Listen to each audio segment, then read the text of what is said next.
मैं जब तक जिंदा रहूंगा 6 दिसंबर याद दिलाता रहूंगा।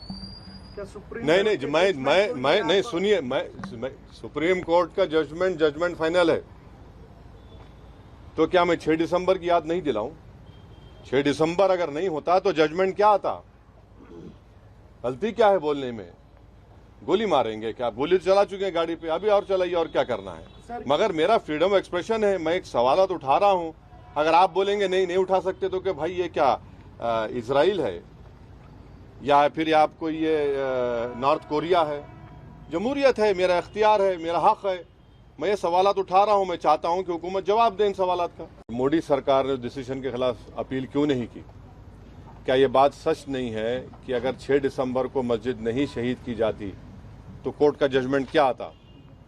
क्या ये बात सच नहीं है कि बगैर मुस्लिम पक्ष को बताए ताले खोले गए? जब कंप्यूटर नहीं था तो चंद मिनट की हियरिंग में जज साहब ने 26 या 25 पेज का ऑर्डर दे दिया, और बाद में वही जज साहब ने अपनी किताब में लिखा कि उनको ऊपर से इशारा मिला क्योंकि उन्होंने अपने कोर्ट की दीवार पर एक काले बंदर को देखा। क्या ये बात सच नहीं है कि जब जीबी पंत उत्तर प्रदेश के मुख्यमंत्री थे, रात के अंधेरे में बाबरी मस्जिद में मूर्तियां रख दी गई, उसके बाद मस्जिद को बंद कर दिया गया? ये फैक्ट है, सुप्रीम कोर्ट का जजमेंट फैक्ट है। इसीलिए हमने जब सुप्रीम कोर्ट का जजमेंट आया था, हमने कहा था कि सुप्रीम कोर्ट का जजमेंट बिलीफ के ऊपर आया है, और हमको इस बात का उस वक्त एप्रीहेंशन था, जो अब सच साबित हो रहा है अनफॉर्चुनेटली, कि आप देख रहे हैं कि मुख्तलिफ मसाजिद के ऊपर केसेस डाले जा रहे हैं।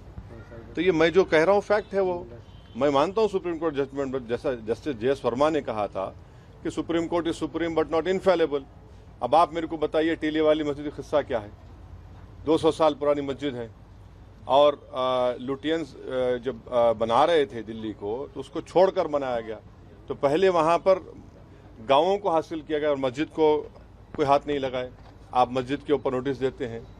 तो ऐसे कई मसाजिद हैं जहाँ पर संघ परिवार से ताल्लुक़ रखने वाले लोग या उनकी आइडियोलॉजी से अपने आप को करीब मानने वाले लोग इस तरह के कोशिशें कर रहे हैं।